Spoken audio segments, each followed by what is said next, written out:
Good morning, Oak Trace students and staff. Today is Friday, April 20th, and it is AC Day. We have students from Mrs. Higgins' class to help us with the pledge. I'm Connor. Hi, my name's Logan. I'm Eric. I'm Sophie. Hi, my name's Gianna. Would you please stand for a moment of silence as the Pledge of Allegiance? I pledge allegiance to the flag of the United States of America and to the republic for which it stands, one nation, under God, indivisible, with liberty and justice for all. Today the cafeteria will be serving mini corn dog nuggets, lasagna roll-up, Minnie Mouse salad, tuna salad sandwich, and sun butter and jelly. Now here is Sam with today's weather.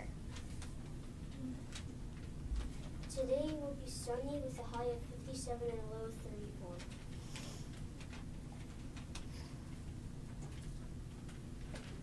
Celebrating a birthday today are Audrey in Mrs. Rennie's class, Ahana in Mrs. Vanetta's class, Gavin in Mrs. Mangus's class, Kaylee in Mrs. Marvel's class, and Parker in Mrs. Ewing's class. You may come down to the office after announcements for your birthday treat.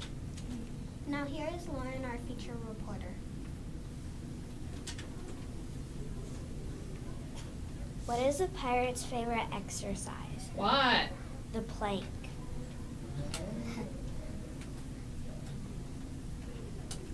At this time, we have Mrs. Lynch with more Trace News.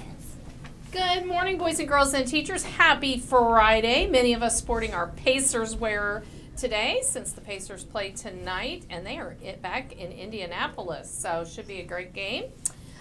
Today, we also have our second graders traveling down to the Children's Museum. Hope you have a great trip. You've sure got a beautiful day for it.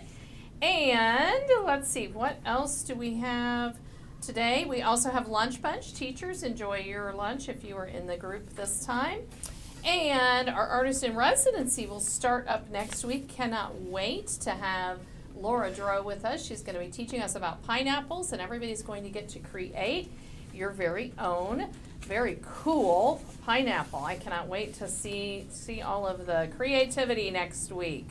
Alrighty, and I'm going to go ahead and introduce. We have some math challenge recipients who are going to share a tip, and then we'll talk about our Thinking Thursday question. So come on through, share your name and which classroom you're from. I'm Parker from Miss Baldwin's class. Never put your pencil down. Put your pencil down. All righty. Mr. Fletcher, come on in. You can come on in. I'm Ivan from Mrs. Rick's class, and never give up. Never give up. Love it. Hi, my name is Caitlin, and I'm in Mrs. Rennie's class. And even if you get some problems wrong, don't make a big deal about it. That's right. Just keep practicing. Hi, my name is Julia. Never put your pencil down. Awesome, Julia. Thank you. And our Thinking Thursday question this week had to do with a wonderful woman that we lost this week, Barbara Bush. And she was the mother of a president and also the wife of a president. And so my question was, how many first ladies in all of our history had both a husband and a son serve as president? There were only two, Barbara Bush and Abigail Adams. And so today we are going to celebrate Barbara. Mrs. Hall's class won the donuts in second grade, and they're going to enjoy those when they get back from their trip.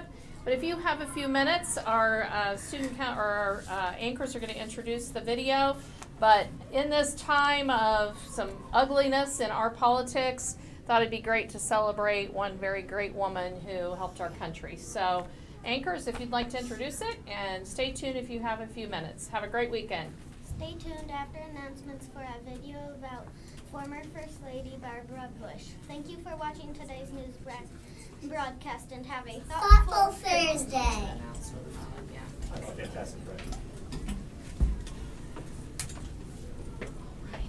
America loves Barbara Bush. Barbara Bush was the woman behind two U.S. presidents. The wife of one, the mother of another. Barbara Pierce was born in Queens, New York on June 8, 1925. She grew up in suburban New York.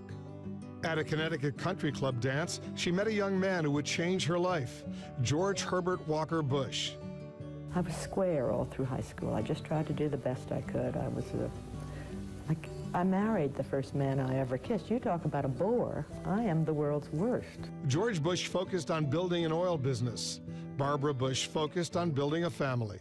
George Bush eventually entered a life of public service. And while Barbara's candor might not have made a good match for his job as CIA director, That's because I can't keep a secret. her charm was a definite asset to her husband's political career.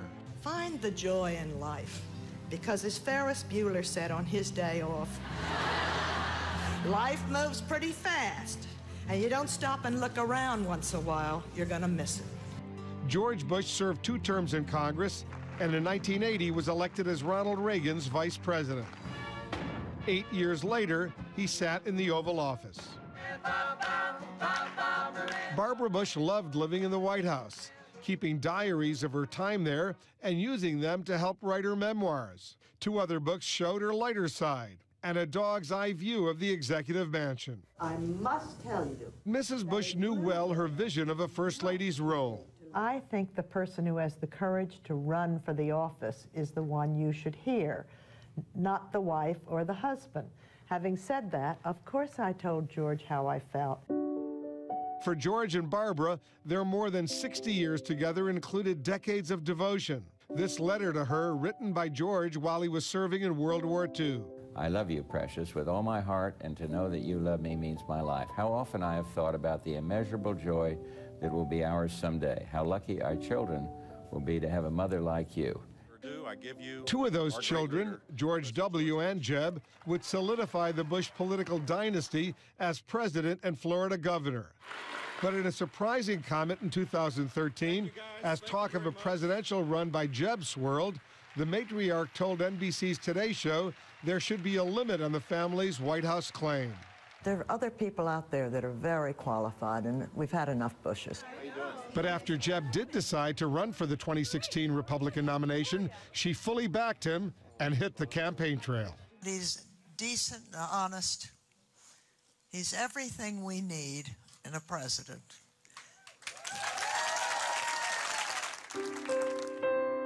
In or out of politics, the legacy Barbara Bush nurtured will live on through her family, children, and grandchildren. I know that I'm the world's luckiest woman. I think if I sort of put it in a nutshell, these are the things that are important to me: faith, family, and friends.